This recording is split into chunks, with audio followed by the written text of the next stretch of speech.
Olá pessoal, boa tarde. Estamos aqui para nossa terceira palestra do evento Conhecimento Solidário.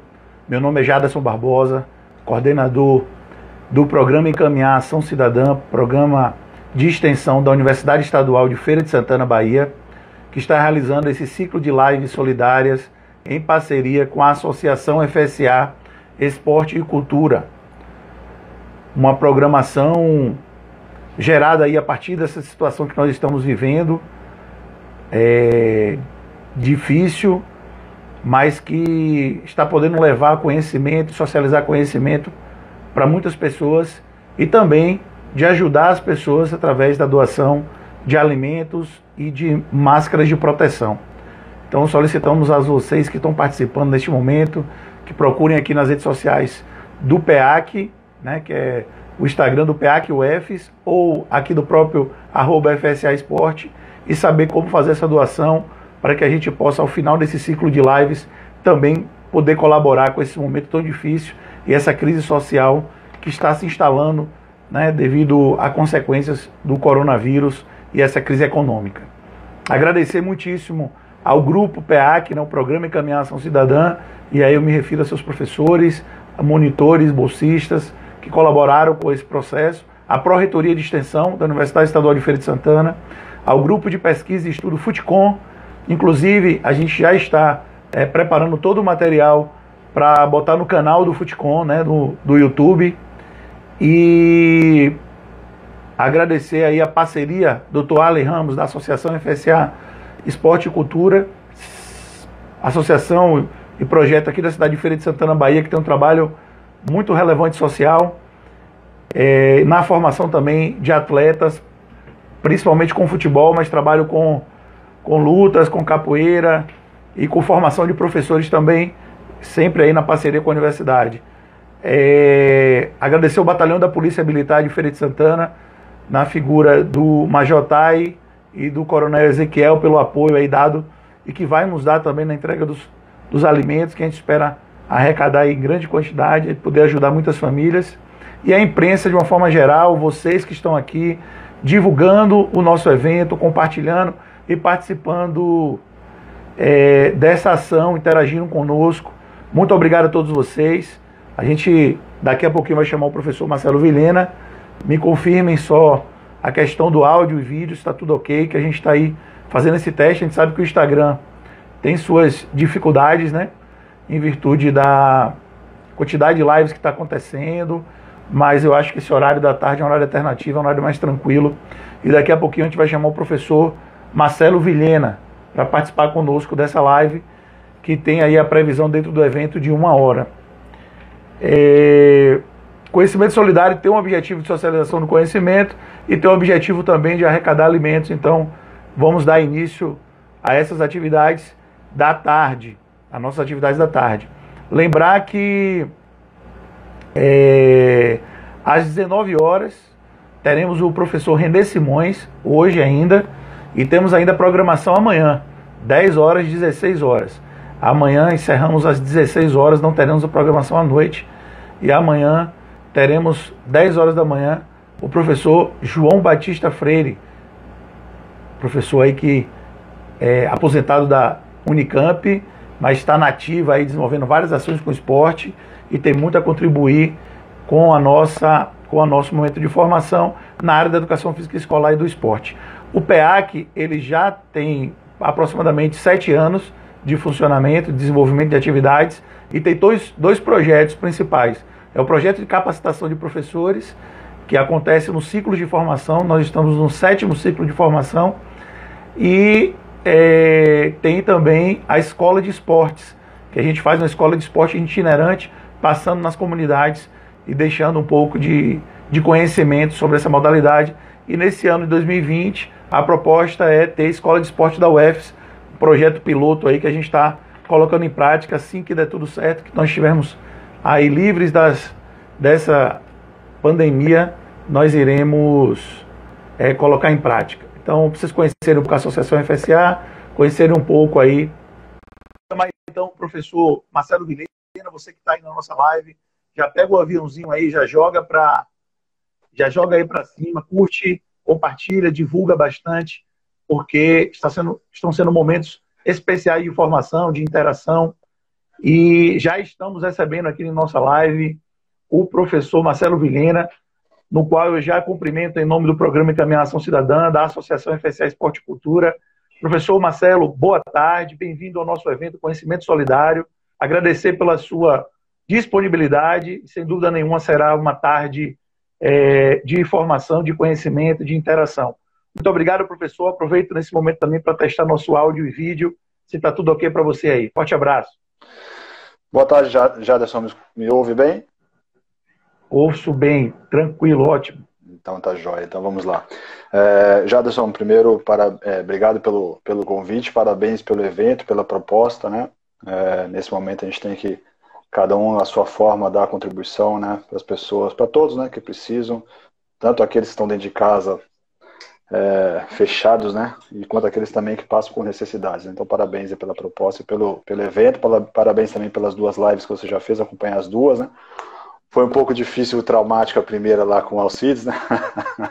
Mas com o Gibson hoje foi bem, deu tudo certo, né? Espero que a gente também não tenha muitos problemas aí de tecnologia, né? Mas é isso, obrigado pelo convite, estou à disposição. Você que dá o pontapé inicial aí, né? Beleza. A gente pede licença a todos vocês, né? Para adentrar aí a casa de vocês, onde vocês estão, e poder socializar esse conhecimento junto com vocês, mas reforçar, gente, é importante o processo de doação, tá bom? A gente precisa arrecadar, porque as pessoas precisam, como o professor Marcelo falou. Então vamos lá, vamos iniciar de imediato. O professor Marcelo Vilhena, atualmente é coordenador técnico das equipes de iniciação do Esporte Clube Vitória, aqui da Bahia, instrutor das licenças C e B, né, B e C, da CBF, e estará falando conosco sobre os princípios da organização da aula e do treino. Professor Marcelo Vilhena, antes de entrar especificamente nessa questão, conta um pouco da tua trajetória, que é o Marcelo Vilhena, né, como é que foi essa relação aí com o esporte e o que fez você chegar até aqui e poder estar, neste momento, contribuindo conosco. Conta um pouquinho aí, bem à vontade, dessa história e depois você já pode iniciar com a nossa discussão. Vamos lá, professor, o momento é com você. Tá legal, Jadson, obrigado. Bom, eu fui, como todos, como grande parte dos brasileiros, né, eu fui um adolescente que era apaixonado por futebol e queria ser atleta de futebol, né, mas em determinado momento eu percebi, como o Gibson hoje falou, né, que não seria possível, e decidi, então, pensei como é que eu poderia fazer parte desse universo sem ser como atleta de futebol. E aí eu me ingressei na Faculdade de Educação Física, fui fazer o curso de Educação Física na UFMG. Na verdade, eu tinha uma atração pelo futebol e pelo futsal, então naquele momento a minha ideia era de ser um treinador de futsal. E assim que começou a minha carreira, né? Então eu fiz a minha graduação na UFMG, minha especialização em treinamento esportivo lá também, concluí a graduação em 99, a especialização em 2001, fiz o mestrado também lá e fechei o mestrado em 2005 e o doutorado em 2017, todos orientados pelo professor Pablo Juan Greco, desde a graduação até o doutorado, né? Então fiz parte como estou um pouco distante agora do laboratório, mas passei anos dentro do laboratório do SECA, né?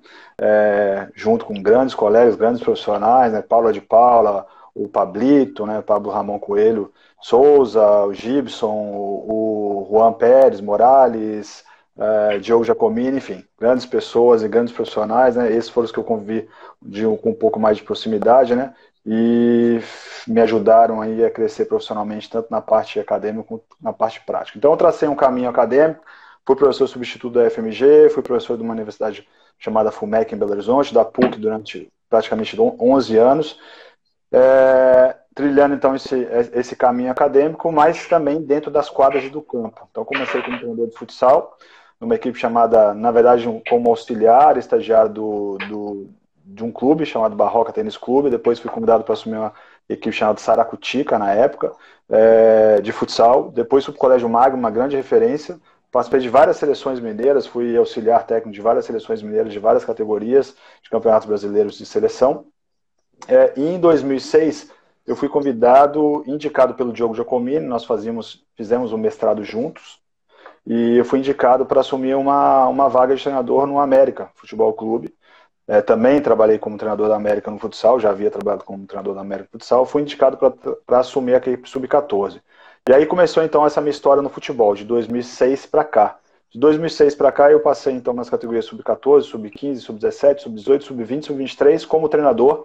Então eu praticamente comandei todas as faixas etárias, né? Tive essa oportunidade basicamente como treinador em 3 equipes de futebol: América Mineiro, o América Futebol Clube, o Cruzeiro Esporte Clube e o Clube Atlético Paranaense. Essas 3 agremiações como treinador. E no Atlético Paranaense, nas propostas aí revolucionárias, vamos dizer assim, do Petralha, né, eu cheguei a conduzir de forma simultânea 3 processos. Eu era auxiliar profissional da casa permanente, eu era o treinador do Sub-23 e eu era o coordenador da base. E aí, nesse processo de coordenação da base, eu atuei como coordenador da base do Clube Atlético Paranaense por 2 anos, eu comecei a migrar, vamos dizer assim, da parte de campo para a parte de gestão. E aí, de 2017 para cá, eu estou exclusivamente atuando mais nessa parte de gestão. Então, depois do Atlético Paranaense, eu trabalhei no Clube Atlético Mineiro, um período muito curto como gestor das categorias de iniciação. Tive convite do Guilherme Belintani e do Diego Serri, do Vitor Ferraz, para assumir a coordenação da base do Esporte Clube Bahia. Fiquei lá praticamente 2 anos. E saindo do Bahia, tive convite para assumir esse departamento de iniciação, que era o mesmo que eu estava trabalhando no Atlético Mineiro, aqui do Esporte Clube Vitória, pelo presidente Paulo Carneiro, né? Então, de 2016 para cá, eu tenho trabalhado mais nessa área de gestão. Então, para quem não me conhece, só para entender, assim, além do curso, né, de ser instrutor da CBF desde 2009, desde a primeira turma, né? Então, eu me mantenho como instrutor lá da licença B. Então, eu segui um caminho, vamos dizer assim, acadêmico e um caminho prático, né, paralelo, e essa tem sido a minha história, né? E aí, já entrando no nosso conteúdo, durante todo esse tempo, né, desde lá da graduação da UFMG, principalmente quando entrei no mestrado, né, e quando eu tive a oportunidade de começar a dar aula, né, no nível superior, eu percebi muita dificuldade, essa demanda na questão da estruturação do treino das aulas. Aqui nós estamos falando tanto para professores de treinamento, treinadores, né, que estão aqui no alto nível, nas categorias de base, mas também estamos falando dos professores que dão aula em escolinhas esportivas, em projetos sociais, até professores de educação física, né? E eu percebia muita dificuldade de se montar uma aula, né, de maneira mais dinâmica, mais leve, né, que puxasse, que retivesse mais a atenção dos atletas, né? E aí, junto com outros professores, né, eu fui aprendendo, né? Aprendendo, e a ideia é trazer um pouquinho dessa discussão aqui, né? E trazer alguns princípios que a gente deve prestar atenção para que a gente garanta que nosso treino ou a nossa aula, dependendo do nível que a gente esteja inserido, ele seja de qualidade, né? E aí eu vou fazer alguns bate-papos aqui com alguns autores, né? E o primeiro que eu trago é o palestrante de amanhã, um deles, né?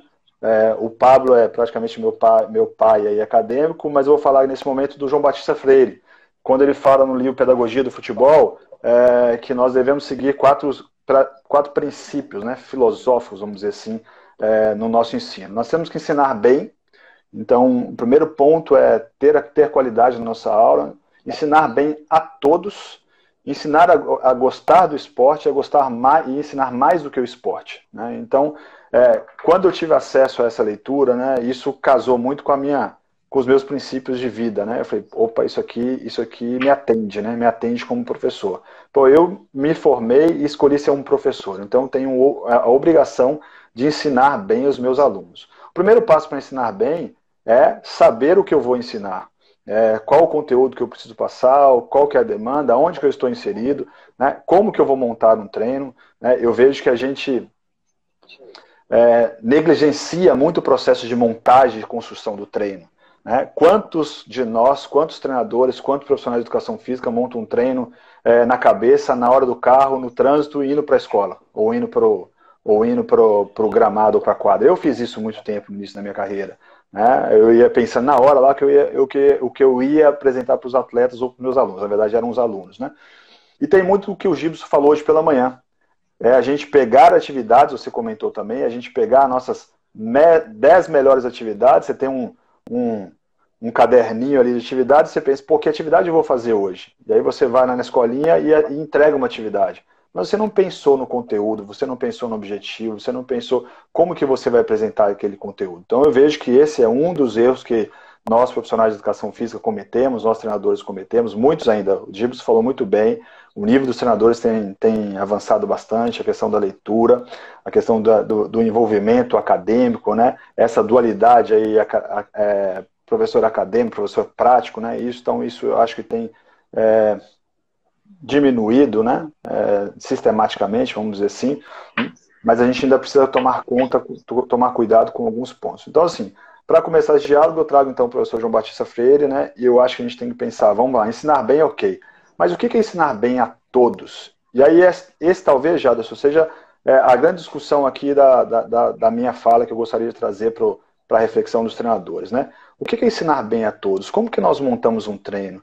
A gente monta um treino baseado no conteúdo, a gente monta um treino baseado buscando fazendo que a nossa equipe vença e busque a vitória, e busque a conquista da competição. Qual é o nosso objetivo? Ou o nosso objetivo é a formação do atleta? A primeira pergunta tem que estar claro para o gestor e tem que estar claro para o treinador, né? Qual o seu objetivo estar na equipe? Hoje, se eu contrato um treinador para a equipe sub-13 de iniciação do Esporte Clube Vitória, né? O que eu quero desse treinador? Eu quero que ele vá na competição, você conhece algumas, na Redball, na Talentos de Aço, no Campeonato Baiano de Futsal, e a gente seja campeão. Esse é o objetivo. O objetivo é formar esse atleta, formar ele dentro de uma integralidade. E eu acho que esse é um problema que nós estamos tendo hoje, né? Pela própria questão do sistema de formação esportiva e de como que nós somos cobrados. Como que o gestor é cobrado, como que o treinador é cobrado, né? Nós somos cobrados, via de regra, pelo resultado. Fomos campeões, não fomos campeões. Vencemos, não vencemos, né? Só que lá na frente tem a crítica que você comentou hoje sobre a dificuldade, que a gente escuta bastante, dificuldade de formação do atleta brasileiro. Nós não temos mais atletas criativos, mas nós não temos atletas com competências técnicas, né? E o quanto que essa questão filosófica tem impactado nessa formação desse atleta. Para a gente passar por uma questão mais prática, eu participei de um debate de um grupo conduzido por alguns colegas na segunda-feira, e um colega, o senhor João, ele comentou uma coisa muito interessante. Ele disse o seguinte: na hora que nós vamos evoluir, na hora que nós deixamos de entender o futebol como uma empresa e passamos a entender o futebol como uma escola. O que ele quis dizer? A partir do momento que eu seja o treinador lá da equipe sub-14, sub-15, sub-17, não importa, e eu pense que o meu papel é fazer esse aluno, que seria, por exemplo, da escola da 4ª série, estar preparado para cursar a 5ª série, eu não estou montando uma 4ª série para ser campeã. Eu não estou montando uma 4ª série para ter a melhor média da escola das 4 séries. Eu estou preparando individualmente cada aluno para estar preparado para o próximo nível, para ser competente e capaz de fazer a 5ª série. Né? Então, acho que isso é uma questão filosófica que a gente tem que cuidar. Quando eu falo ensinar bem a todos, eu tenho 32 atletas. Qual que é o meu papel com esses 32 atletas? É só com os 11? Vai ser só com os 11 titulares, com 14, com os 14 primeiros, com os 15 primeiros atletas? Ou eu também vou cuidar desse 32º? Qual que é o meu papel com esse garoto que possivelmente não vai permanecer, mas ele tem que sair melhor do que ele entrou? E como que ele vai sair melhor do que ele entrou? E aí nós vamos entrar na questão das particularidades do treino. E aí eu começo já falando um pouquinho sobre essa questão da montagem mais prática, né? Uma menção mais filosófica, né? No primeiro momento, o Santana também fala que as aulas têm que ser prazerosas, que as aulas têm que prever respeito mútuo, que as aulas têm que gerar novos conhecimentos, né? De uma forma diferente, ele vem com a mesma linha do João Batista Freire, né? E aí entra um pouquinho que o Scaglia falou ontem da humanização do treino, né? Nós temos que humanizar esse treino, individualizar esse treino, e de uma forma geral, o nosso treino ele é para todos de uma forma única. A gente não pensa, via de regra, em como dividir esse treino e fazer individualizações dentro do próprio treino coletivo. Então, eu não estou dizendo aqui que a gente vai pegar e fazer uma série de atividades individuais, mas dentro do próprio treino coletivo, o que eu posso gerar de adaptações para determinados jogadores, como, por exemplo, mudança de regras. Hoje o Gibson mais cedo falou sobre a questão dos 2 toques. O que isso interfere na ação defensiva, por exemplo. O Gibson falou sobre a redução do espaço, o que interfere na mudança de demanda física. O Gibson falou sobre a composição das equipes, né? Então, será que no meu jogo de 8 contra 8, ou que no meu jogo reduzido, ou num pequeno jogo de 4 contra 4, será que eu tenho que pensar só na montagem do treino, no treino de 4 contra 4 posse de bola, Eu tenho que pensar que o Jadson, por exemplo, tem uma demanda específica, técnica, e que nesse jogo de 4 contra 4, para o Jadson, ele vai ser obrigado a dar 2 toques. Ele vai ter que ser obrigado a fazer um domínio orientado para dar uma sequência de passes. Mas o Marcelo já faz bem o domínio orientado. E o Marcelo, pelo contrário, ele segura demais a bola. E dentro desse jogo de posse de bola, o Marcelo é obrigado a fazer um jogo de um toque só. Eu não estou falando que a gente tem que fechar isso estanque, porque na hora que a gente fecha isso, né, e faz com que o Marcelo só dê um toque, eu também estou limitando algumas ações, até que situações aconteçam, ele possa tomar outras decisões. Mas na hora que eu penso que eu preciso montar um treino, pensando no todo, que é o coletivo, mas pensando também nas partes, entre aspas, que são os meus atletas, e pensar como é que eu vou manipular o treino para que todos sejam beneficiados, obviamente eu não estou sendo romântico, eu não vou ser romântico, dizer que eu vou conseguir, enquanto treinador, montar um treino para 32 atletas.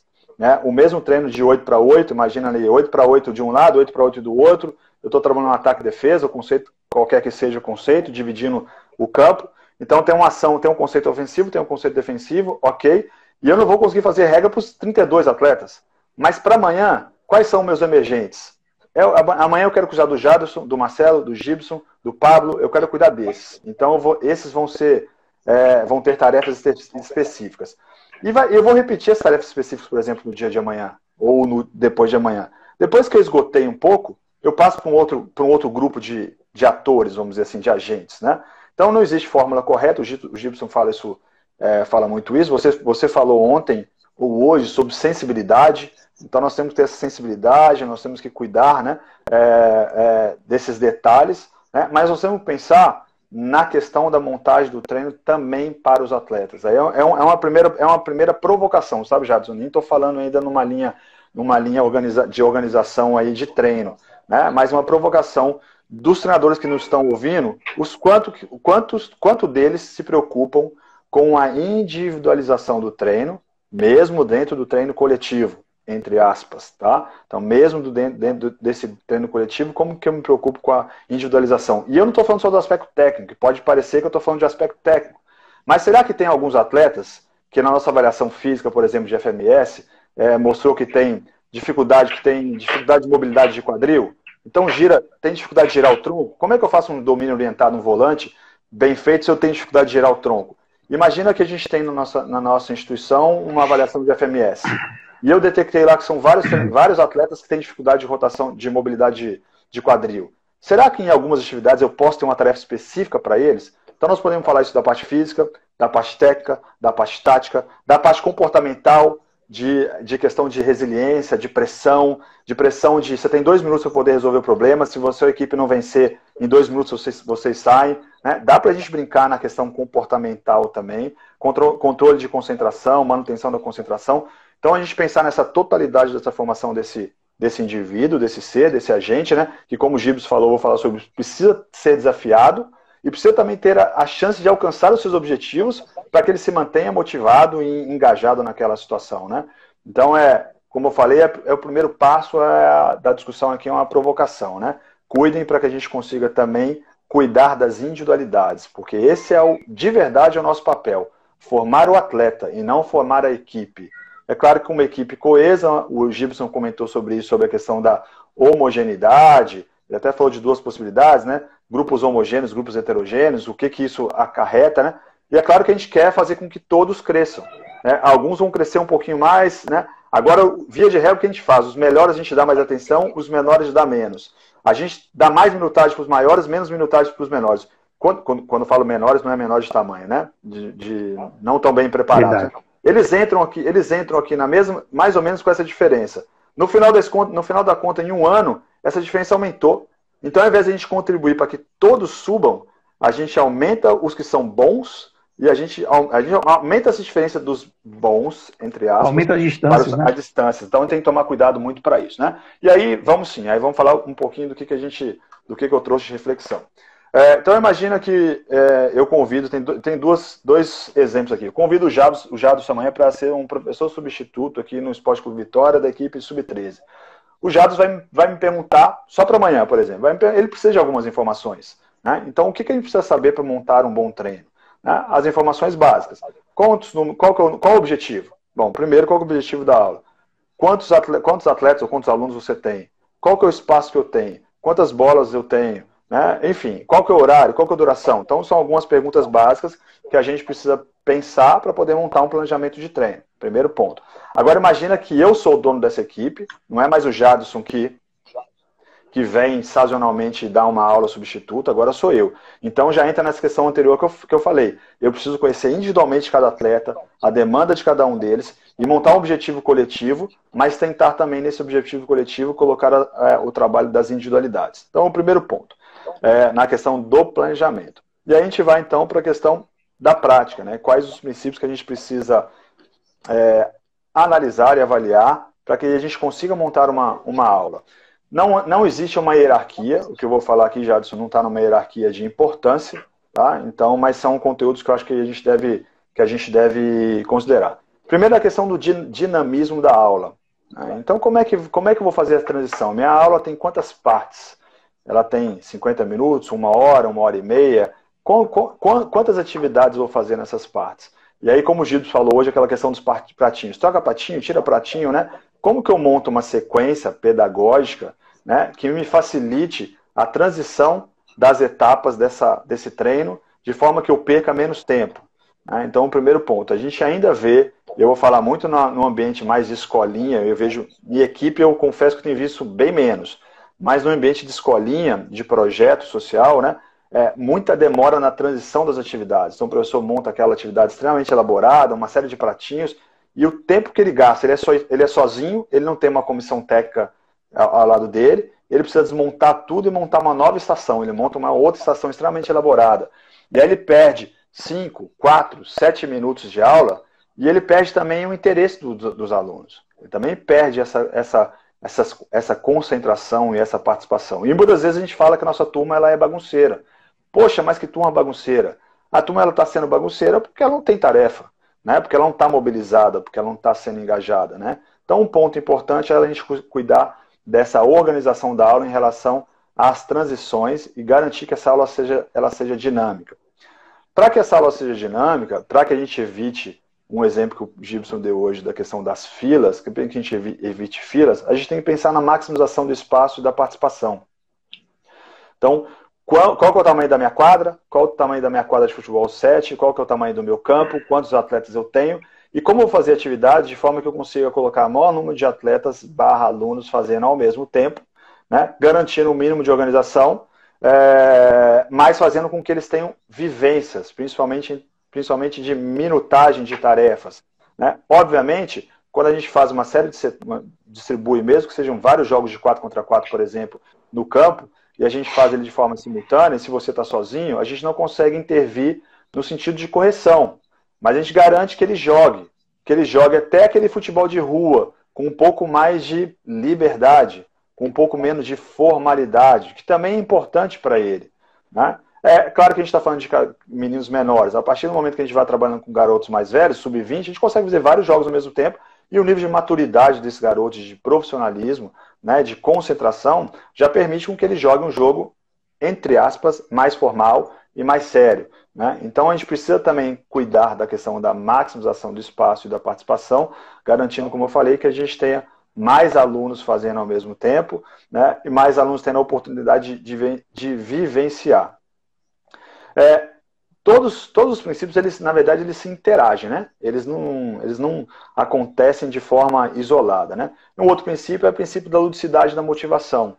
Então, a gente também precisa conseguir desenvolver aulas que sejam lúdicas / motivantes. Uma aula lúdica para o sub-20, aí nós vamos transformar esse nome da aula para o sub-20 para uma aula motivante, desafiadora. E para um sub-11, para um sub-9, uma aula lúdica, que também tem um desafio, mas com uma proposta diferente. Né? Então a gente precisa garantir que essa aula seja desafiadora, e como o Gibson falou, preciso criar, até anotei aqui, criar estratégias para garantir que ele também tenha o sucesso na execução da tarefa. Né? Então ele precisa também ter essa possibilidade, esse desafio tem que ser alcançável, não pode ser baixo demais porque eu perco interesse, não pode ser alto demais porque não alcanço, né? Para que ele tenha prazer de se manter naquele desafio, dentro da ludicidade, dentro do treinamento propriamente dito. Jadson, a hora que você quiser me fazer qualquer tipo de intervenção, tá? Você fique à vontade. Tá excelente, tá excelente. Eu só vou fazer um comentário e vai estar disponível aí para quem perdeu a live do professor Alcides. Ele fala sobre isso, a frivolidade e o êxtase. E a frivolidade, ele fala, não podem relaxar, e o êxtase é manter a questão do equilíbrio emocional, e aí não extrapolar isso. Então, é esse aspecto motivante, né? É manter esse equilíbrio. Mas vamos lá, segue o jogo. Aí entra nessa questão do equilíbrio, da sensibilidade, né? Sensibilidade até de adaptação nossa, opa, tá difícil demais, então eu preciso dar um passo atrás, eu preciso recuar, porque eles não estão alcançando isso. Principalmente agora quando a gente está falando de garotos menores, né? Tô falando, aí a gente já está entrando muito nessa questão aí, imaginando os garotos menores, né? Não que a gente não tenha cuidar disso também para mais velhos, né? Mas os menores são mais impactados, né? Por essa questão, né? Do desafio e do alcance das metas, né? Os maiores, eles ainda têm um pouco mais de resiliência para poder suportar um pouco mais a atividade, né? Até que de repente ela passe a não ser motivante, desafiadora para eles, né? Então a gente precisa cuidar disso, e aí a gente precisa cuidar daquela questão das filas, né? Porque muitas vezes nas nossas aulas, aí como eu falei agora há pouco, eu vejo isso menos nas equipes e vejo mais nos projetos, nas escolinhas, né? Muita formação de fila, o garoto ele fica muito tempo lá esperando para poder executar a tarefa, e obviamente ele vai repetir pouco, que é um outro princípio importante, que é o próximo que eu vou tocar. Ele vai repetir pouco a execução do movimento, ou da ação, ou da tarefa tática, né? Ou da demanda da atividade física, e além de fazer pouco, ele fica um tempo parado. E esse tempo parado vai fazer com que ele perca, né, a concentração e o interesse, né? Eu conto uma historinha para os meus alunos, contava para meus alunos na PUC, na UFMG. Eu tinha, entre aspas, a mania aí lá em Belo Horizonte, né, no trajeto da casa para o trabalho, do trabalho para o trabalho, né, passava sempre na frente dessas escolas, né, essas escolas de futsal, normalmente elas são abertas, né, e algumas no caminho eram bem no sinal, eram bem na esquina, né. E aí eu tinha essa mania de ficar olhando a aula dos professores, né? E aí eu conseguia perceber e avaliar esses pequenos erros didáticos, e essa questão da fila, para mim, era uma das mais impactantes, né? Eu tive a oportunidade de acompanhar o início de uma aula, e nesse momento eu estava parado esperando, não me lembro exatamente a ação, mas enfim, eu estava esperando no local, ia ficar um tempo maior. E aí eu vi a estruturação do professor. Ele montou 2 filas, era futebol de campo, era um campo de terra. Ele montou 2 filas, 10 alunos em cada fila, colocou 5 cones. Ali de onde eu estava, mais ou menos, calculei a distância. Eu calculei a distância de mais ou menos 25 metros que o garoto precisava percorrer. Só de ver a estruturação da atividade, já imaginei que ela não iria funcionar, né? E aí, quando começou o primeiro garoto, eu fiz questão de marcar no relógio o tempo de duração de cada tarefa, de cada condução. O garoto ele ia até lá na frente, 5 cones, e voltava e passava a bola para o coleguinha, né? Eram já 1 minuto e 22, 1 minuto e 20, 1 minuto e 16, ou seja, o 10º da fila, ele demorava 10, 11 minutos para fazer a sua primeira tarefa. E o 10º da fila, de verdade, o 10º, o 9º, o 8º, isso eu não estou inventando. Tinha um fazendo castelinho de areia, tinha um olhando para a pipa, e tinha um doido para bater no garoto da frente, né? Eu passei por isso enquanto professor lá atrás, quando eu estava na faculdade ainda como estagiário, que eu dava aula e fazia fila, e o menino da frente batia de trás, batia no da frente, ele virava, começava aquele pau danado lá de menino de 4, 5 anos, e eu falava, meu Deus, que menino bagunceiro. Não era o menino que era bagunceiro, era a minha aula que não era motivante, era a minha aula que não era dinâmica, era a minha aula que não prendia atenção. Então era mais interessante para ele bater no da frente porque não tinha nada para fazer, empurrar o da frente, do que ficar ali analisando um garoto de 6 anos esperando a fila passar para poder fazer sua tarefinha, né? Então a gente tem que tomar cuidado com isso, né?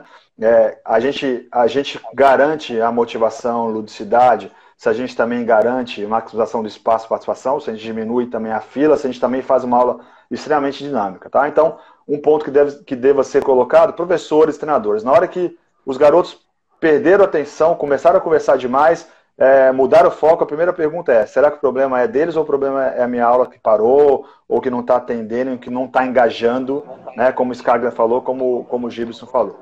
Aí entra um outro princípio, o princípio da repetição e variação. Para que eu consolide um conteúdo, seja ele técnico, seja ele tático, né, seja ele técnico, eu preciso executar isso várias vezes, eu preciso repetir essa execução várias vezes, né? E várias vezes essa temporalidade ela pode ser no mesmo dia, mas ela pode ser ao longo da semana, ela pode ser ao longo do mês, né? Eu preciso repetir esse conteúdo, né? Só que se eu repetir esse conteúdo da mesma forma, pode ficar desmotivante, pode ficar chato, né? A mesma tarefa sempre, a mesma tarefa sempre. Entra um pouquinho também no que o Gibson falou hoje, da questão, por exemplo, técnica, vou falar um exemplo técnico, da estabilidade, da variação e da flexibilidade, né? Então, eu preciso ter um momento para poder estabilizar o movimento, mas eu também preciso fazer com que esse movimento ele tenha flexibilidade e variação. Eu consigo variar esse movimento, eu consigo fazê-lo mais rápido, com pequenos ajustes, com flexibilidade. Vamos pegar esse exemplo aí e vamos levar para a questão do princípio da repetição para motivação. Se eu faço só da mesma forma, eu também só estou ensinando uma competência, vamos dizer assim, mas eu também não estou garantindo essa flexibilidade, essa variação e a manutenção também da motivação, visto que eu estou fazendo uma tarefa diferente, que eu não estou indo sempre para o mesmo joguinho, para a minha escola, sempre para a minha tarefa, para o meu treino. Apesar disso, eu queria deixar só uma provocação também, Jaderson, porque há tempos atrás, enquanto aluno, e eu via muito isso, que o bom professor de educação física, o bom treinador é o treinador que não repete treino. E aí eu venho fazer um contraponto. Não, eu acho que a gente precisa repetir treino, a gente precisa repetir a atividade. E talvez da forma que isso é colocado, faça com que professores, treinadores que estejam nos ouvindo aqui, se sintam na obrigação de eu tenho que fazer diferente, amanhã tem que ser uma atividade diferente, amanhã não, ela pode ser a mesma atividade e ela vai evoluindo, e ela vai tendo adaptações. O Gibson falou muito bem disso hoje, né? Um jogo, ele atende agora, mas talvez daqui a uma semana ele não atenda mais, daqui a um mês, 6 meses ele não atenda mais, né? Então eu também preciso ter essa flexibilidade. Então outro princípio que queria trazer, essa questão do princípio da repetição e da variação, né? A gente precisa repetir os conteúdos e variar, repetir para poder consolidar e variar para gerar essa flexibilidade e adaptação e também para poder garantir a manutenção da motivação. Trazendo aí, saindo um pouco mais também ainda para as escolinhas, a utilização de outros esportes, né, para ensinar alguns conteúdos, né? Principalmente, aí eu vou falar um pouco mais da escolinha, né? Quando eu quero fazer um aquecimento, eu uso um handball e o gol é um gol de cabeça, né? Eu uso o futevôlei, né? Hoje a gente tem aquela questão daquelas mesas, né? Esqueci o nome, como o pessoal fala. Fute-mesa, né? Fute-mesa mesmo. Fute-mesa, né? Fute-mesa. Então, assim, será que eu posso utilizar, que, entre aspas, não é um esporte formal, né? Não é um esporte tradicional, mas acaba sendo uma brincadeira, um esporte, né? Eu posso utilizar outros esportes para poder trabalhar alguns conteúdos? Posso. Então, sempre que possível, de repente estou com uma dificuldade de entendimento do jogo, e o handball, que é feito com a mão, que teoricamente tem um pouco menos de dificuldade nessa questão de coordenação óculo-pedálica, óculo-manual, pode me ajudar a ensinar um atleta a fazer uma tabela, a fazer uma ultrapassagem, né? E ele não está conseguindo ver isso porque ele está tendo que usar o pé, né? Então, será que eu posso começar a ensinar algum conteúdo por meio dessa utilização de outra modalidade, né? Então, existe essa possibilidade também, né? A gente vai ter que analisar qual que é o conteúdo, qual que é o objetivo, né? E se tem sentido fazer aquilo lá. Eu deixei para trás um princípio importantíssimo, que é o da comunicação. E aí a gente não pode... eu confesso que eu estou aqui estudando bastante sobre a questão da PNL, e talvez as pessoas depois possam me ajudar aí, posso dar o feedback, você também, né? O que eu posso fazer, Marcelo Vilhena, para poder melhorar os meus processos de comunicação, né? Então, já me foi indicada a questão da PNL. Não sei se ela é melhor, eu tenho começado a estudar essa melhor opção, eu tenho começado a estudar. Porque eu vejo que muitas vezes a gente quer passar uma informação para os nossos alunos, para os nossos atletas, mas essa informação não é passada de forma clara, pelo menos para eles. Nós estamos entendendo que eles estão entendendo, mas eles não estão entendendo, né? Aí eu vou dar um exemplozinho prático lá da minha escolinha do Barroca em 2000, 2001, que eu tinha uma equipe de iniciação de 5 anos, obviamente que eu trabalhava capacidades coordenativas, bem no modelo do Pablo Juan Greco, né, do meu professor, bem nessa lógica, mas eu também fazia o joguinho formal, principalmente nos finais das aulas, né, e eu não cobrava a regra dentro da sua complexidade, né, mas em alguns momentos eu falei assim, pessoal, hoje nós vamos fazer a regra certa, porque eu também entendia que eles precisavam entender qual era a regra certa, o mínimo. De repente chegava na escola lá, o professor falava assim, não, mas no futsal tem que sair para frente. E você tem a escolinha de futsal e você não sabe disso? Olha, pessoal, aqui a gente não cobra isso, aqui pode sair para trás, mas o certo, na regra oficial. Então eu construí algumas coisas com os menininhos lá, né? E esse dia eu falei assim, ó, pessoal, hoje nós vamos usar as regrinhas oficiais, tá bom? E aí o garoto foi sair a bola, na bola de saída, era futsal, e ele tocou a bola para trás. E eu pitei lá, pessoal, vamos lá, como é que é a saída de bola? O tiro de saída. Aí a turminha falou, professor, é para frente. Aí eu pedi, Joãozinho, sai de novo. Aí Joãozinho saiu para trás. Eu pô, Joãozinho, como que sai a bola para frente, professor? Então, Joãozinho, sai de novo. Aí eu apitei a terceira vez, ele saiu de novo para trás. Eu falei, Joãozinho, é para frente. Ele falou, professor, aqui, ó, eu tô saindo para frente. Não sei se dá para ver a minha mão aqui, né? Ele tá saindo para frente do corpo dele. Então a gente tá ali. A referência que ele... a referência é à frente do corpo dele. Então, assim, a gente acha que a gente está sendo entendido e muitas vezes nós não estamos, né? Então é muito importante Perfeito. A questão da comunicação. Quais são os processos e as ferramentas que podem nos ajudar a comunicar? Aí nós vamos falar de treinamento. Nós temos vários softwares, nós temos o grupo da análise de desempenho, nós temos as reuniões técnicas, né? Então, quanto mais eu brincar hoje com as tecnologias e utilizar novas tecnologias para poder contribuir também para o entendimento daquele atleta sobre questões, por exemplo, conceituais do jogo, importante, quadros táticos, garrafinhas no meio do campo lá para você mostrar posicionamento, pranchetas, né? Então, variar a questão da comunicação, que seja uma comunicação verbal, que seja uma comunicação visual, que às vezes seja uma comunicação tátil. Você vai encostar no pé do garoto lá, porque ele não está conseguindo dar um passo com a parte interna do pé, ele não está entendendo isso, você vai lá, eu queria que você encostasse com essa partezinha do pé aqui, ó. E aí você está dando uma informação que ela é tátil, que ela é verbal, mas ela passa a ser tátil na hora que ele sente a parte do corpo, né? Então, variar também esses canais de comunicação é importante. No caso de garotos mais novos, né? E aí eu não sou especialista nisso, Jadson, né? Eu vou usar uma postura que eu tenho, que eu usava, né? Pode ser que talvez alguém faça uma crítica, mas eu usava muito a questão da altura do olhar. Então, trabalhando com os meninos menores, agachar, falar na mesma altura com eles, né? Tá na mesma proximidade. Nós podemos falar sobre demonstração aqui, né? Processo de demonstração, distância de demonstração. Se eu estou longe demais, o garoto não vê a parte. Se eu estou perto demais, ele não vê o todo. Então, discutir essa questão de demonstração. Então, são princípios que nós precisamos levar em consideração na hora da gente montar nosso treino, né? E, por último, a utilização de simulação de situações de jogo. Pensando aí no treinamento, né? Todo o meu treino, ele precisa simular uma situação específica de jogo, né? Quanto mais próximo, quanto mais específico do jogo que eu vou jogar, quanto mais formal for o meu trabalho, maior vai ser a transferência, né? E aí entra na discussão que o Gibson comentou da questão dos pequenos jogos. Ele falou sobre impedimento.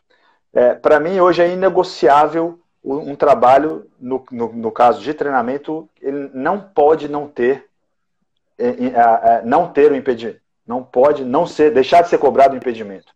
Eu preciso cobrar desconsiderar, um impedimento, né? Não posso desconsiderar um impedimento. Eu preciso considerar um impedimento. Como eu também, se eu conseguir, eu falo aí como treinador hoje, trabalhar pequenos jogos que eu consiga garantir, nem todos eu vou conseguir garantir, mas se eu consigo garantir a questão da formalidade do jogo, em que sentido? A frente é o meu ataque, as costas é a minha defesa, e a questão da relação espacial com os meus pares, muitas vezes não vai dar, porque a dinâmica de jogo ela muda isso. Mas a partir do momento que eu mudo essa dinâmica de jogo, eu também perco um pouco de transferência. Quanto mais próximo essa transferência, então vamos pensar o jogo de 3-3. Jogo de 3-3 sem impedimento, eu não me preocupo com a minha linha lateral. Eu não me preocupo se o meu garoto avançou, se o meu colega avançou, e eu preciso avançar junto com ele, né? No jogo de 3-3 com impedimento, eu já preciso ter essa relação com os meus colegas. Quanto mais formal for esse jogo, quanto mais eu tiver que defender as minhas costas e atacar a frente, ao invés de ficar defendendo vários gols, eu também uso jogo dos 5 gols, jogo das 7 estacas, que você ataca de um lado, ataca do outro. Isso é interessante, ele atende a alguns objetivos, ele garante que alguns caminhos, como o Gibson falou, sejam percorridos. Eu preciso ir de Salvador para a Feira de Santana, né? Mas outros não. Então é claro que eu tenho que saber qual que é o caminho que eu quero percorrer naquele momento, né? E eu hoje tenho vindo muito para essa linha da formalidade do jogo. Trabalhos incidentais, o Pablo pega muito isso, jogos para desenvolver inteligência, trabalhos incidentais muito na fase de consolidação dos comportamentos. Você não está em competição, e aí eu acho que, aproveitando, né, eu tenho falado com alguns pares, Diferente de outros que estão sofrendo com a questão da competição, será que vai ter competição da CBF? Será que os campeonatos vão acabar? Se acabar, aproveita para trabalhar conteúdo, sem pressão de resultado, sem pressão do sistema. É a hora que a gente tem que aproveitar para trabalhar conteúdo com os nossos garotos, né? E aí sim dá para a gente trabalhar muito mais incidental, né? Com práticas mais abertas e incidentais, menos um trabalho tático formal. E quando a gente chega mais próximo da competição, a gente trabalha de maneira mais formal, com as relações mais próximas da realidade, da especificidade do jogo. Não sei se deu para entender a lógica aí, né? Então é uma linha que eu tenho trazido nessa questão aí nessa questão também da gente ter maior nível e condição de transferência, né? Então, fazendo um retorno rápido, né? A gente precisa garantir praticamente 7 pontos, né? Que as nossas aulas elas sejam dinâmicas, que as nossas aulas que as nossas aulas eu consiga aproveitar o maior número, o melhor espaço possível, todo o espaço disponível, e colocar o maior número de alunos fazendo ao mesmo tempo, que as nossas aulas sejam desafiadoras, lúdicas, motivantes, que as nossas aulas consigam ter uma repetição para consolidar comportamentos, mas que elas sejam variáveis, que elas sejam flexíveis, que a gente consiga modificar, que o princípio da comunicação seja respeitado, né, que eu tenha cuidado com a comunicação, que eu utilize outros esportes, que eu simule situações de jogo. E eu não falei, que o Gilson comentou bem superficialmente, e me passou aqui também, do princípio da graduação, né, que eu vou garantir que a aula ela vá seguindo a progressão ali da pedagógica, do mais fácil para o mais difícil,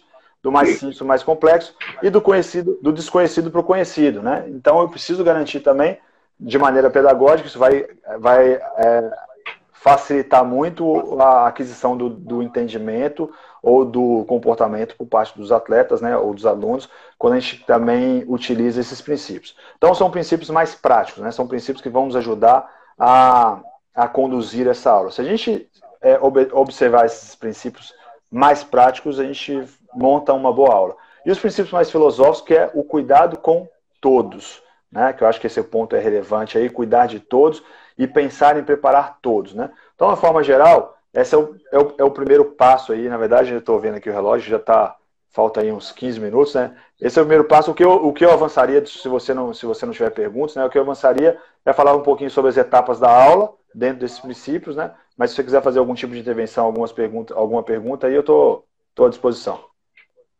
Não vamos perder a oportunidade de te ouvir, não. Eu vou fazer comentários rápidos e aí você pode, durante a sua parte final da live, trazer essas considerações, se for possível. Mas o primeiro ponto que eu acho que você traz de síntese importante é essa questão da filosofia, da ideia estar alinhada com a gestão. Então, é uma coisa que o professor, o treinador, ele é agente social de transformação onde ele estiver, onde ele ocupar o espaço. Então, esses tensionamentos que a gente sabe que é do dia a dia, né, da escola pública, dos clubes, vai existir, então você tem que se posicionar criticamente e partir do princípio do que você quer. É a formação do ser humano. Então, o que tem de melhor produzido cientificamente e que a gente pode submeter sempre, é claro, mas a favor do ser humano. Então, esse é um princípio que a gente não pode perder, independente do espaço onde estiver. Eu, conhecendo o teu trabalho de perto, percebo essa filosofia muito claramente. Então, parabenizo você e já deixo essa contribuição também. Um outro ponto é a questão dos recursos materiais. Teve algumas pessoas que botaram nos comentários aí, eu fiz muita fila, falta material. Eu sempre costumo dizer que é o seguinte, se você trabalha no espaço, seja escola pública, seja no clube, seja na escolinha, e você não tem material, você pode buscar material alternativo. Muito legal. Mas você primeiro, a parte inicial não é essa.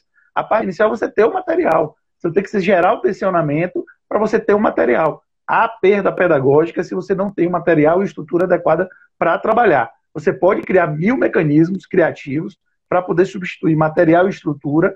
Contudo, se você está treinando futebol, você não pode treinar com bola de meia. Não é a bola de meia que o menino vai jogar no domingo, no sábado ou no outro dia. Agora, a bola de meia vai contribuir, vai ser um implemento que de repente compense algumas questões. Mas a gente tem que ter muito cuidado com isso enquanto professor, porque tem uma mania muito grande no Brasil de professor ter que dar jeitinho em tudo, principalmente o professor de educação física, principalmente o treinador. Há perda pedagógica se a gente não tem um material adequado para trabalhar, uma estrutura adequada para trabalhar. E a gente tem que brigar pelas verbas, tem que brigar, porque tudo é um tensionamento político, de filosofia, inclusive. Então a gente não pode abrir mão disso, fazendo um comentário que o pessoal fez aí na live. Um outro ponto, para finalizar, é que falaram assim, eu acho que foi o Jairo, falou que tem escola de bairro, que não chega a capacitação, que as pessoas não têm acesso.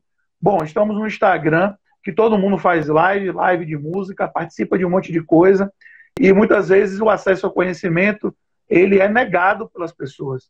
As pessoas preferem ficar no ponto de vista de submeter a crítica, de criticar o novo, do que compreender o novo. Não precisa aplicar o novo, mas compreender o novo, submeter a crítica e ver se incorpora ou não. Mas muitas pessoas hoje preferem, para preservar o seu espaço, seu estado de conforto, não quebra essa lógica e aí fica distante desse conhecimento. E aí eu realmente temo e me preocupo muito, porque nas escolinhas de bairro, nas escolas públicas é que estão a maioria das nossas crianças e adolescentes. E aí as pessoas não estão tendo acesso a esse tipo de conhecimento por uma escolha do profissional que está conduzindo. Prefere ainda ficar ancorado em metodologias que ele aprendeu há 20 anos atrás e dizendo que tem experiência, porque ele fez há 20 anos atrás a mesma coisa durante 20 anos. Ele não cresceu com o processo científico e com as questões que estão sendo colaboradas agora. Mas é contigo, Marcelo, porque aí senão eu vou perder. Falei 2, 3 minutinhos, não falo mais e vou só te ouvir agora. Mas é importantíssimo isso, Jadson. Inclusive, assim, é uma proposta que eu já levei para o Paulo Carneiro, presidente do Esporte Clube Vitória, da questão da contribuição que nós temos também com a série de profissionais, ou professores comunitários, agentes, né? Tem vários nomes, né? Essas pessoas que estão na ponta aqui, por exemplo, da Bahia, em Salvador, dos projetos sociais, que muitos deles não têm informação, mas estão lá nos bairros, lá nas comunidades e com o seu amor ali entregando alguma coisa para os garotos, né, utilizando o esporte como meio de socialização, de educação, né, da maneira deles, do jeito que eles conseguem, do jeito que eles podem, né, da gente também criar aqui, já está autorizado isso, a gente criar cursos de capacitação e qualificação para esses profissionais de projetos sociais gratuitos, né, para que eles possam ter acesso a esses detalhes. Igual você falou assim, é uma coisa que não me dá tempo de falar, mas assim, a gente poderia falar uma aula de como fazer uma aula bem dada com 2 bolas. Né? Então, assim, rapidamente, aconteceu um caso desse no Colégio Magno, era treinador do Colégio Magno, categoria sub-17, cheguei no sub-15, cheguei no sub-13, cheguei no primeiro dia de treino, não sei que ano que foi, e aí tinham 32 atletas. Falei, meu Deus, tinha montado um planejamento, né, inicial, imaginando que ia aparecer X atletas, eram 32 atletas, porque eram atletas de avaliação e tal. Falei, e agora o que eu faço? É impossível, esquece meu planejamento, né? Quanto mais experiente nós vamos nos tornando, mais capacidade a gente tem de improvisação, de conseguir criar uma nova, de resolver problemas, né? Igual o atleta resolve no jogo, a gente também resolve o problema dentro da sala de aula, né? Ou na quadra. E aí imagina que eu tivesse ali 2 bolas, né? Eram 32. Por acaso, por sorte, entre aspas, eram 2 goleiros. Ficou um goleiro de um lado, ficou um goleiro do outro. Eu coloquei 10 filas. Quais eram as 10 filas? Então imagina aqui, meio do campo, fila 1, fila 2, fila 3, do lado da trave, fila 4, fila 5. Fiz isso nas 2 quadras, ou seja, eram 5 filas em cada lado, né, dividido por 2, então eram 10 filas. Se você tem 2, eram 3 por fila. Teoricamente, com 2 bolas, você fazia 3 contra 2, saía uma bola, o goleiro lançava a bola para os 3 atacantes, 3 atacantes vinham contra os 2 defensores, depois todo mundo trocava de fila, rodava, né? Uma atividade que se eu tivesse 2 bolas, eu conseguiria garantir velocidade com 10 filas ao mesmo tempo, com uma gestão de espaço pequeno, porque numa quadra ali não era nem 40 por 20, o Magno é 32 por 18, 32 por 18, o professor no meio consegue gerenciar tudo isso, né? Então, às vezes, falta informação, às vezes falta esse acesso que eu tive a oportunidade de ter na vida acadêmica e dos profissionais que eu pude acompanhar, né? Então, como você falou, só dando sequência, né? Nós não podemos nos acomodar, né? É claro que não estou falando de rendimento, Bahia, Vitória, Corinthians, nós temos que garantir o melhor América, o melhor piso possível, a melhor bola, trave móveis, material, porque aí eu estou falando de excelência, eu preciso da qualidade. Num projeto social, eu também deveria ter isso. Muitas vezes não tenho. Como que eu vou fazer para me adaptar? Seja no treino, seja... obviamente, se um presidente de um clube me der bola de meia para treinar, eu falo, esquece, né? Nós não vamos chegar onde a gente quer chegar, formar atleta profissional só com bola de meia. Mas pensando na questão dos projetos sociais, da participação no esporte, né? Não estou defendendo que possa ter e dizendo só qual que é o objetivo de cada um deles, né? Um é rendimento, o outro é a socialização, é a participação. A gente pode usar em todos, né? É mais aceito, entre aspas, nos projetos sociais, mas a gente tem que lutar, como você falou, procura associações, monta projeto, monta projeto para lei de incentivo do esporte para o governo, enfim, é possível fazer, mas depende de um professor que é crítico e que é motivado, né? Motivado com a sua profissão e com o seu objetivo de educar e formar aquele atleta, aquele aluno, na verdade, né? Na sua totalidade, com alto nível de conhecimento, né? Então, só aproveitando aí o seu ganchinho, né? Falando rapidamente sobre a questão da aula, né? Só para não perder, algum colega nosso aí falou sobre a questão do impedimento, que não para o lance. Eu não estou entrando... Isso, eu ia pedir para você... Eu pedi para você comentar isso. Eu não estou entrando... Só uma coisa, Marcelo. Vai. Só uma coisa de organização do evento. Sim. Nossa proposta é sempre de 1 hora de live. Sim. Mas eu estou percebendo que a gente está querendo correr para poder dar conta dessa 1 hora. Uhum. Mas a gente vê tantas lives aí de 7 horas, 8 horas. Uhum. E a live sobre conhecimento, eu acho que a gente tem que dar um pouco de cuidado. Até para as ideias ficarem bem amarradas e você consolidar aquilo que você quer falar. Uhum. Então, vamos fazer com tranquilidade. É claro que a gente não vai extrapolar para 2 horas de live, sim, mas se essa cair do Instagram 1 hora, a gente volta novamente e a gente conclui seu pensamento, né, 10 minutinhos ali, sem problema algum. Eu acho que está dentro da possibilidade de flexibilizar, porque a gente está se tratando de conhecimento, de falas abertas, e é importante a gente deixar as ideias bem amarradas. Então, fique bem à vontade para falar aí de maneira clara. Tá, então, Jadson, sobre a questão do impedimento, eu queria falar o seguinte. Na verdade, aqui eu não estou tratando da condução do treino, né? Se deixa correr depois do impedimento, eu deixaria correr também em várias situações para a conclusão da jogada e depois, então eu não estou entrando nesse detalhe dessa rigidez da regra. Aí tem impedimento, para, acabou. Tá? Só para deixar isso claro, eu estou falando mais como você pensar conceitualmente quando montar um treino e quais os princípios que a gente tem que garantir para que esse treino seja bom. Né? Então, de novo, só que tem que ser dinâmico, tem que aproveitar o espaço, tem que colocar todo mundo fazendo ao mesmo tempo, tem que ser desafiador, tem que seguir o princípio da graduação, tem que cuidar da comunicação, é isso. Né? Então, a gente seguindo e atendendo esses princípios, a gente vai garantir um bom treino, a organização do treino. E se a gente pensar que esse treino ele é feito para uma pessoa que está na ponta, para o aluno, para o atleta, e não só para a equipe, a gente vai avançar ainda mais. Esse eu acho que é um ponto importante que a gente precisa avançar em relação aos treinadores de base, né? Que eles precisam pensar que o treino é feito para o atleta e não para a equipe. Obviamente eu posso fazer de forma integrada, mas hoje o que eu vejo é que a gente pensa na equipe. Eu vou preparar minha equipe para o jogo de amanhã, ela precisa estar compacta, ela precisa ter posse, vai ser um jogo apoiado, eu vou fazer penetração aonde, como é que eu vou chegar no jogo, como é que eu vou achar o caminho do gol, né? Eu penso nisso. Agora, como é que o Jadson, na competência dele, vai dar um passo para achar o caminho do gol, como é que ele ajusta o corpo, né? Eu vejo que a gente tem pouco ou menos cuidado com essa visão aí da individualidade do que com a visão do coletivo. Também pela questão do nosso sistema de formação esportiva e de como nós somos cobrados. Mas cabe a gente, como agentes críticos, como você falou, começar a romper essa barreira, porque senão a gente vai ficar sempre no mesmo lugar. Se a gente não for contra o sistema, né, e começar a fazer de uma forma diferente, nós vamos ser sempre iguais. Né? Então é importante que a gente queira romper, né, e que a gente assuma esse papel de protagonismo e que a gente avance nesse sentido, né, correndo alguns riscos. Né? Eu corri alguns tomo algumas porradas, avanço, recuo, avanço, recuo, mas estou tentando deixar alguma coisa, né? Estou tentando fazer algo diferente, né? Do que era feito na minha época comigo.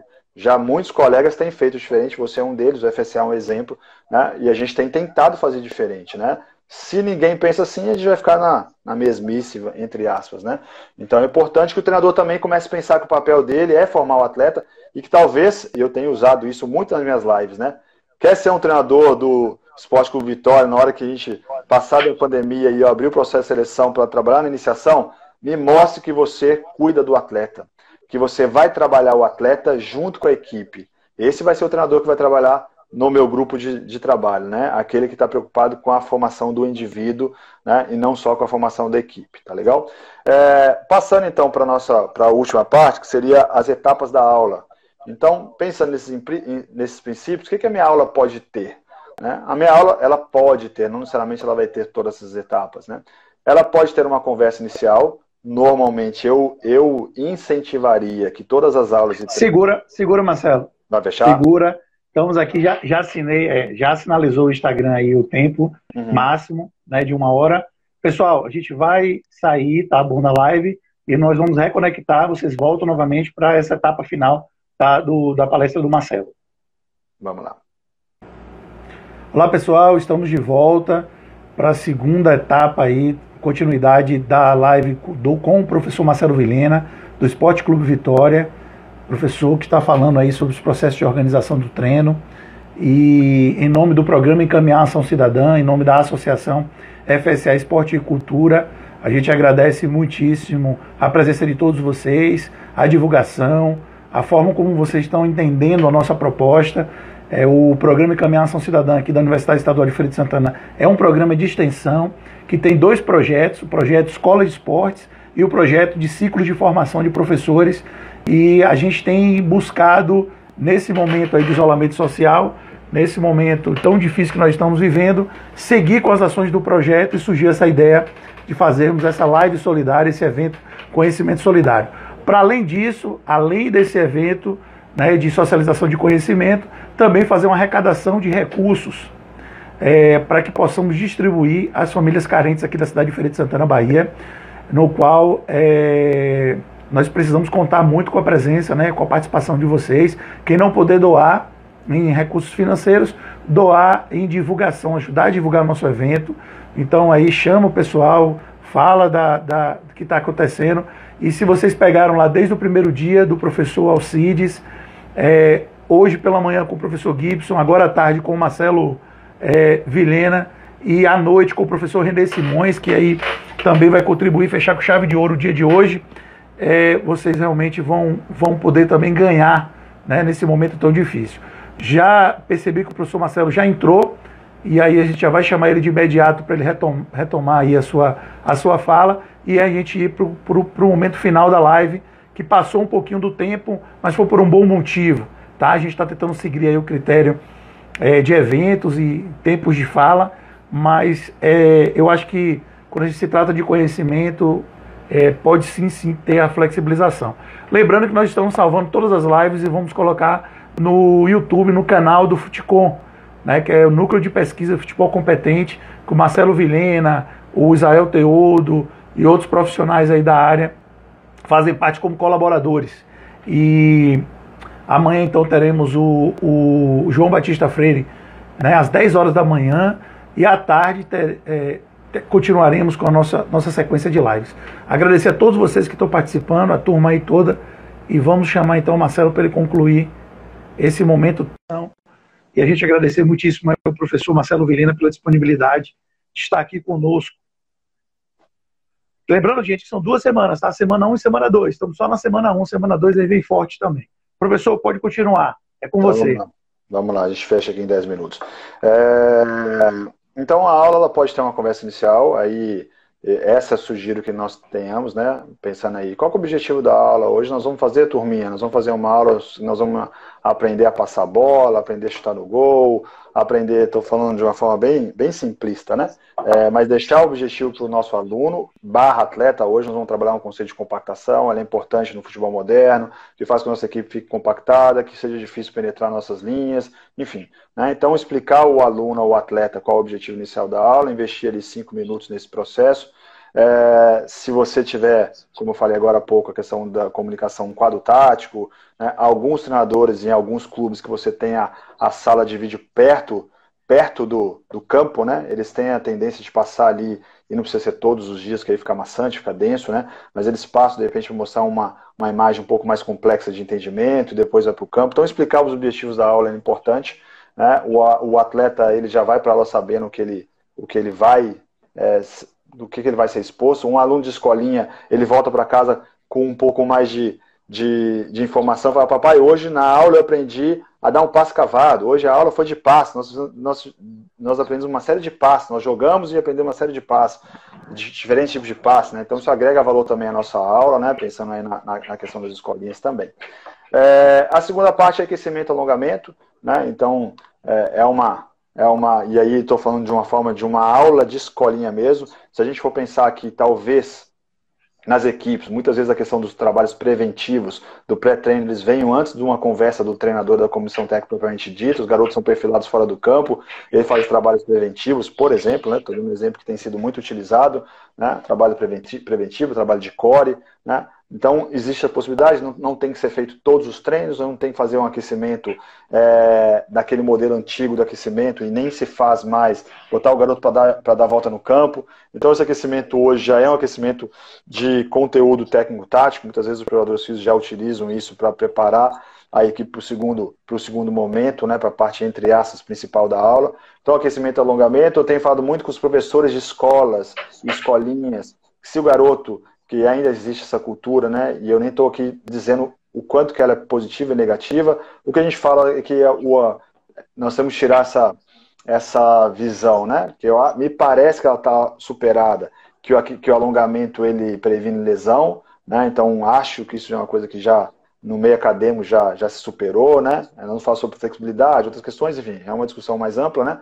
Mas a questão de se vai fazer um alongamento, de fazer um alongamento correto, de cobrar a postura correta, de ensinar o garoto a fazer o movimento correto, né? Para não fazer uma série de compensações e tudo mais. Então, se a gente vai fazer isso para cuidar disso, os treinamentos, a parte principal, o treinamento técnico, tático, né, a gente vai discutir, e aí não dá tempo de entrar a questão dos métodos, né? O Gibson falou um pouquinho, o Scarga falou um pouquinho, tenho certeza que o professor Pablo não vai falar com mais excelência que todos nós, né? Não sei se é exatamente esse conteúdo dele, mas se ele tiver a oportunidade, é a pessoa mais qualificada, na minha opinião, para falar sobre métodos de ensino, aprendizagem, processos de ensino, aprendizagem e treinamento no país, então, e de metodologias, né? De formas de abordagem, enfim, né? Não dá tempo, mas aí, utilizando toda essa variação e essas filosofias, esses processos que nós temos, esses processos que nós temos em nossas mãos, né? Dar bons treinos na parte física, técnica, tática, como você falou, o Scarga falou, o Gibson falou, sempre que possível, numa lógica mais sistêmica, que a gente consiga envolver tudo ao mesmo tempo, né? Isso é o ponto principal. Às vezes não vai dar, às vezes nós vamos necessitar fazer trabalhos isolados, né? Mas de uma forma geral, o nosso trabalho ele vai ser de forma sistêmica, que integrem todos os componentes ao mesmo tempo. Pensar na questão das escolas e das escolinhas, eu não abro mão, se eu fosse professor hoje, eu não abriria mão do famoso coletivo nas escolas e escolinhas, né? O garoto ele vai fazer ali um aquecimento, uma brincadeira, vai fazer uma atividade conceitual, técnico-tática, mas na minha opinião, ele precisa jogar, ele vai para a escolinha para se divertir, não que ele não possa se divertir no nosso treino, não que a nossa atividade não deva ser, como eu falei, motivante, desafiadora, né? Mas ele pode fazer um joguinho que não precisa ser aquele joguinho coletivo da quadra toda, do 7x7, né? Pode ser pequenos espaços, mas que ele tem aquele jogo que ele faz um gol de um lado, que ele faz o gol do outro, que ele defende o gol, né? Não estou falando que tem que ser todos os treinos, mas eu colocaria praticamente em todos nos meus processos de escolinha, de iniciação, né? Por esse caráter lúdico, por essa questão de trazer o jogo e ele voltar com aquela sensação do jogo ter jogado, né? Então, mesmo maximizando espaço, todo mundo jogando ao mesmo tempo, de fazer o jogo, da conversa final, e aí é importante que a gente tenha um feedback, também não em todas as aulas, em todos os treinos, né? Não também fica maçante, mas é mais uma etapa que é importante que a gente consiga cumprir, que a gente dê os feedbacks, principalmente quando algo não saiu da forma que nós imaginávamos, né? Até para a gente coletar algumas informações que nos deem, então, um retorno do que de repente pode ter acontecido que a gente não conseguiu identificar, né? E no caso aí das equipes, né? Em alguns momentos até uma questão antes desse feedback, é a questão do complemento. Então hoje muito se fala e muito se discute, e é uma crítica que tem muito. Eu fiz parte da licenciada da CBF quanto aluno, falta concluir ainda outra parte, mas uma discussão muito grande que tinha dos treinadores que lá fizeram comigo, eram 55 treinadores desses que estão todos no mercado aí de alto nível, era a questão do complemento, do trabalho da fisiologia, da limitação da carga, né? Então uma crítica que eles tinham bastante, a fisiologista não deixa de ter complemento, o preparador físico não deixa de ter complemento. Então equalizar esse treino de forma que você, não necessariamente todos os treinos, mas que você faça um complemento, e não sei se a palavra é essa, complemento, mas que você possa fazer um trabalho de ajuste técnico, por exemplo, no final do treino, pensando de alto nível, que você não está ensinando um movimento novo, você está treinando inclusive desgastado, propositalmente, se for o caso, ou fazer um trabalho, esse poderia ter sido feito no início, né? Então eu só estou jogando aqui etapas. O que a aula pode ter, né? Essa construção vai depender da sua montagem da semana, do momento que você vive, dos atletas e alunos que você tem, né? Então são as etapas que a gente tem que pensar para montar essa aula, né? E você vai juntando então essa coxa de retalhos para você poder elaborar esse treino, essa aula com essas partes, sempre voltando naqueles princípios, né? E sempre voltando na minha concepção, num princípio do João Batista Freire, né? De ensinar bem a todos. Né? Como eu falei, não é só isso, é ensinar mais do que a todos, é ensinar a gostar do esporte, é usar o esporte para ensinar outras competências, outros conteúdos. Nós somos não só professores do físico, né? Nós somos professores do ser humano, então nós vamos falar sobre sexualidade, sobre educação, sobre respeito. Né? E aí, para fechar, o projeto do Esporte Clube Vitória na iniciação, principalmente nos menores, e a gente está construindo, não sei se todos sabem, o nosso presidente vai construir 7 campos de grama sintética, de campos de futsal dentro do Barradão, e nós vamos fazer uma academia de futebol do Vitória. Então nós estamos montando toda uma metodologia, coordenada pelo professor Bruno Pivetti, que todo mundo conhece, né, da periodização tática, ele é auxiliar do nosso departamento profissional, e nós vamos montar isso de forma que, por exemplo, a gente vai falar quais conteúdos físicos, técnicos, táticos, estou falando físico, né? Mas é uma forma de falar, coordenação, né? Mas quais são os conteúdos também de habilidades sociais? Se eu vou trabalhar o jogo dos 10 passes, o que eu trabalho no jogo dos 10 passes? Cooperação. Então, quais são as habilidades sociais que vão fazer parte dos nossos valores na nossa escolinha? Cooperação, educação, respeito. Se eu vou fazer um pega-pega, um polícia ladrão no aquecimento, de forma lúdica, na hora que eu vou pegar um garoto que ele vai ser colado, eu pego ele e falo, com licença. Aí ele agacha, ele está colado. Na hora que eu vou salvá-lo, eu também peço com licença para tocá-lo, e o garoto fala, obrigado. Né? Então a gente também utilizar, né, todas as competências que a gente tem na parte esportiva, mas aliar a habilidades sociais. A CBF Academy, a CBF Social tem feito muito isso. A ideia é também de avançar nesse pilar. Né? Então, de uma forma geral, e volta na questão do João Batista Freire, ensinar mais do que o esporte.